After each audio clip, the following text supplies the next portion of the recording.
What questions do they ask? They ask very irrelevant questions. Maybe the questions might seem to others to be very irrelevant. For example, our parents, our teachers, especially the moral science teacher, tells us that we should always speak the truth. Has anyone an objection towards that? Should we be speaking truth always? Anyone disagree?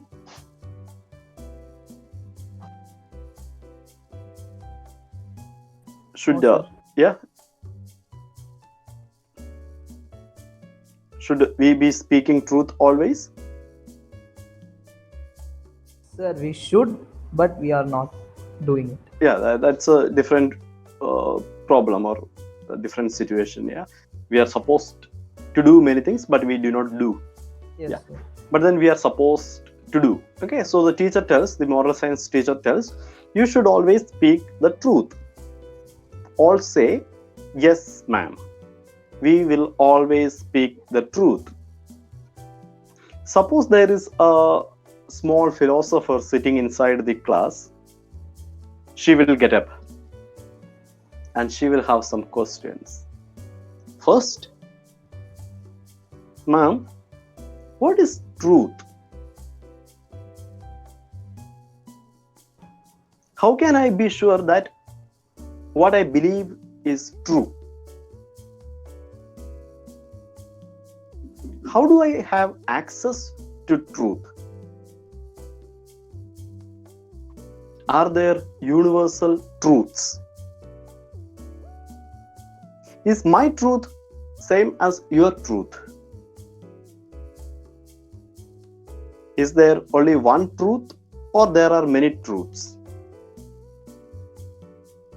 And finally, why should I speak truth at all? How will the teacher react? Everyone else is telling, yes, ma'am, yes, sir. And one small philosopher gets up, throws all these questions at the teacher. And how would the teacher react? Sit down and do your work, sir. Yeah, don't talk philosophy now. Sit down and follow what I say. Huh? Yes, sir. You shut up Maybe- and sit. Right? Or she will stand astonished, sir. The child may be punished also sometimes, asking all irrelevant questions. Don't you understand what is truth? Don't you understand what I say? Right? Yes, maybe, sir. Yeah. So this also happens with our friends. We are having a party, we're having some fun time, and suddenly someone has a problem. And a friend starts talking about it, and then others say, oh yeah, please keep quiet. Don't speak philosophy now. Have you come across such situations? Happens. Okay. So why people have a problem with philosophy? Why do they think this is irrelevant? We can ignore it. Let's discuss about this film actor or this movie or this politician. Why to say philosophy? Why do people think that philosophy is irrelevant? It is done by either abnormal people or people who have no other work. It is probably, if you start asking these kind of questions, then life would be very difficult to live.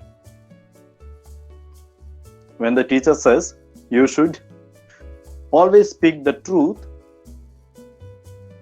the response should be, yes, ma'am, we will.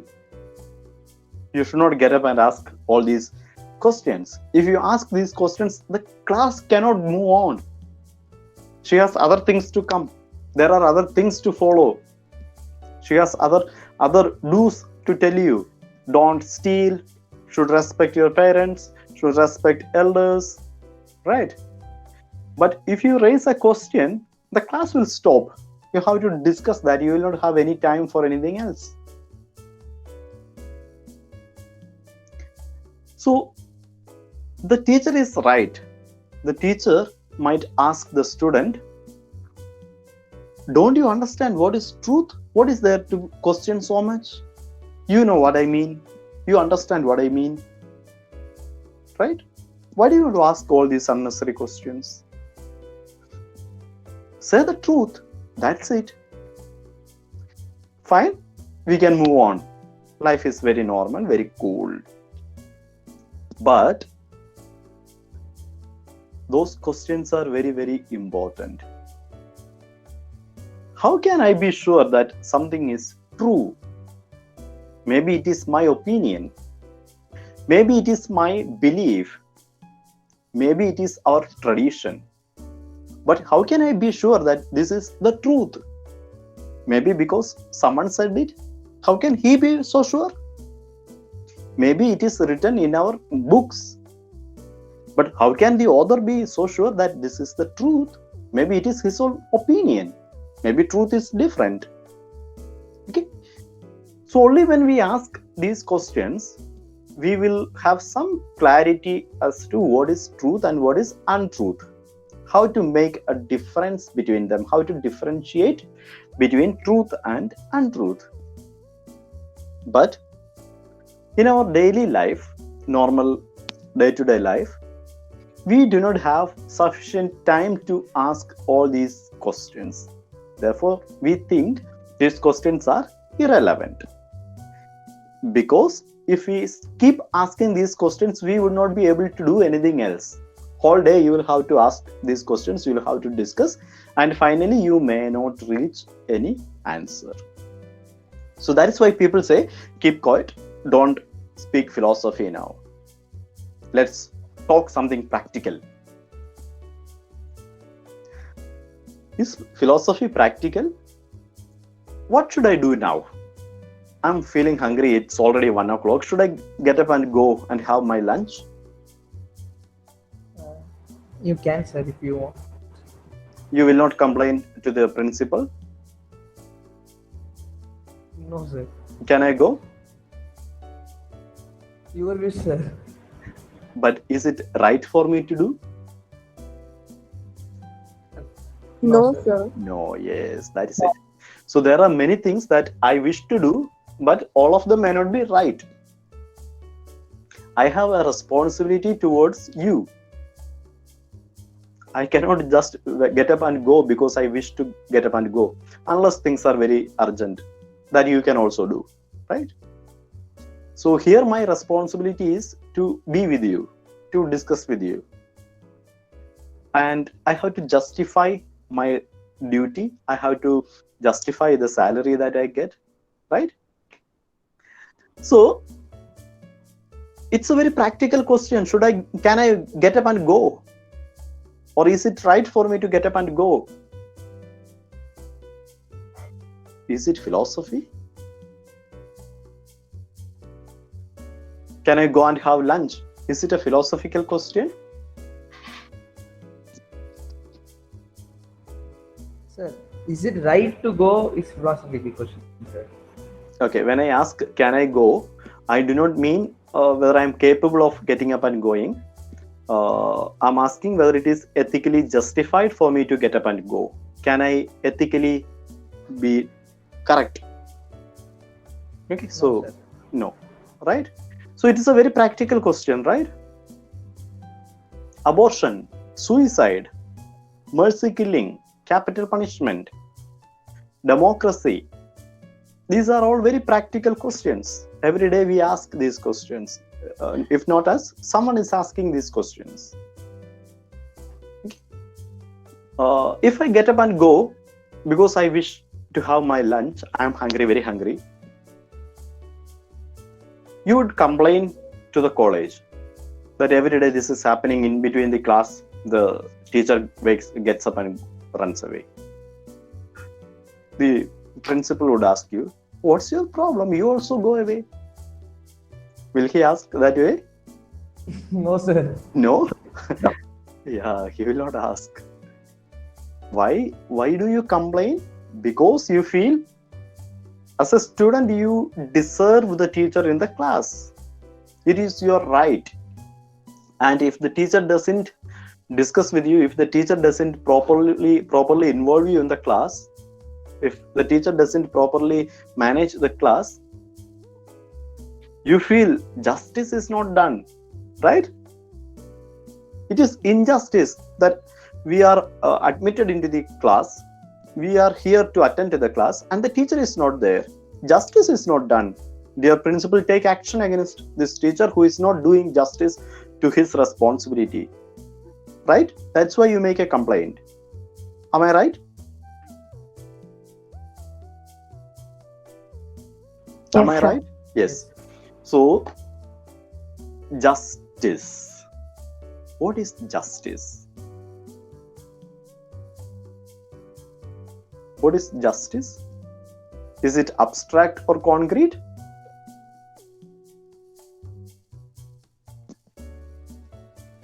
Abstract, sir. It's very much abstract. It is a concept. But you see how the concept of justice has become very practical. It's a very simple question. Can I get up and go? Right? But do we ever think about what justice is? We hardly think about what justice is, what truth is, what freedom is, what equality means. We hardly discuss about these concepts.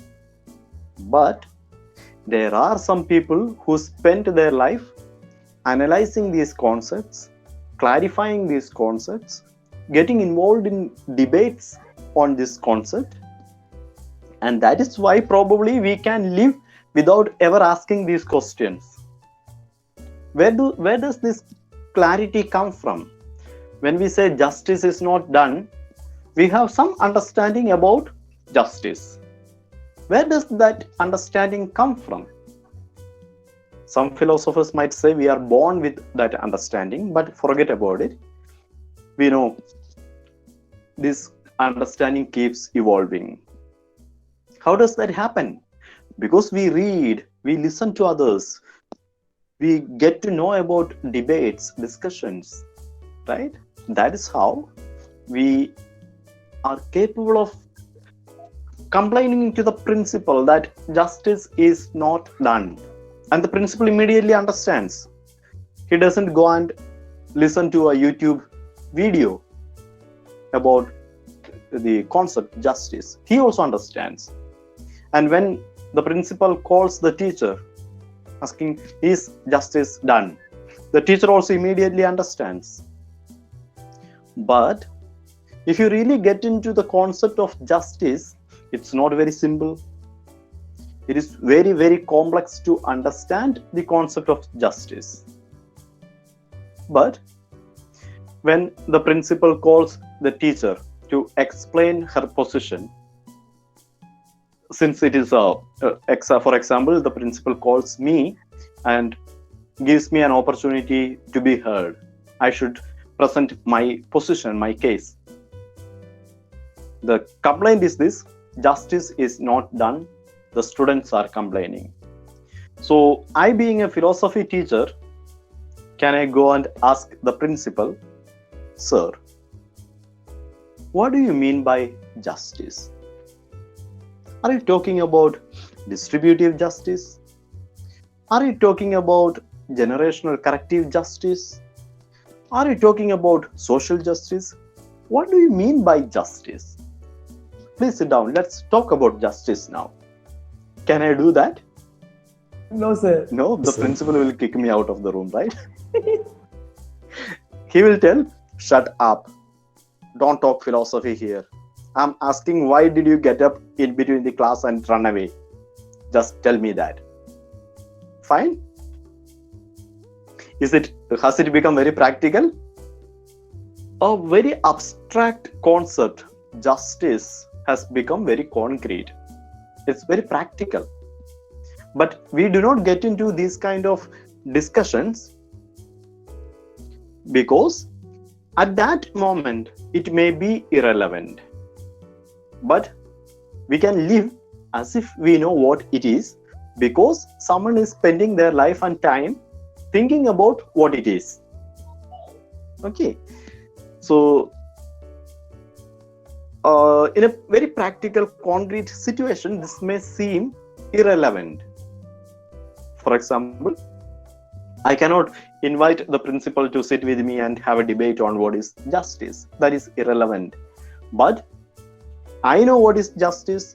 Principal knows what is justice. You know what is justice, because we are doing it other times. Someone else is guiding us on this. And this is probably what philosophy is doing. When the moral science teacher tells you, you should always say the truth, the philosopher is asking, what is truth? Is there a universal truth? Is my truth same as your truth? And how can I be sure that this is the truth? Maybe I am mistaken. Maybe I am deceived. My parents, my teachers, they all told me this is the truth. And I believed. But maybe I am mistaken. Maybe my parents are mistaken. Now I doubt whether this is true. I was taught in the school that the earth is flat. But I feel this is not. That is not the truth. I doubt. So how can I be sure that this is true? And you are telling me to speak the truth always. How can I? Or why should I? What is the benefit of talking truth always? Or should I really be thinking about the benefit? Even if it is painful to me, should I be speaking the truth? When it is beneficial, of course I can speak the truth. But if I am going to be punished if I speak the truth, should I still say the truth? If I say a lie, I can get a lot of benefit. So, is it not proper for me to say lie once in a while? Why do you say you should always say the truth? Once in a while I can say a lie? So a philosopher asks these kind of questions. Okay? Again, they may be abnormal, because when we say abnormal, don't write it on the exam paper, okay? Please. When we say abnormal, we only mean that they are unlike the normal majority of people. When the teacher says you should always speak the truth, majority says, or almost everyone says, yes, ma'am. A small philosopher says, why should I? So that person is abnormal because he is thinking different from the normal majority people. Okay? And that question doesn't go away very easily. The class is over, everyone forgets about it, but that philosopher, for that philosopher, that question remains. Okay?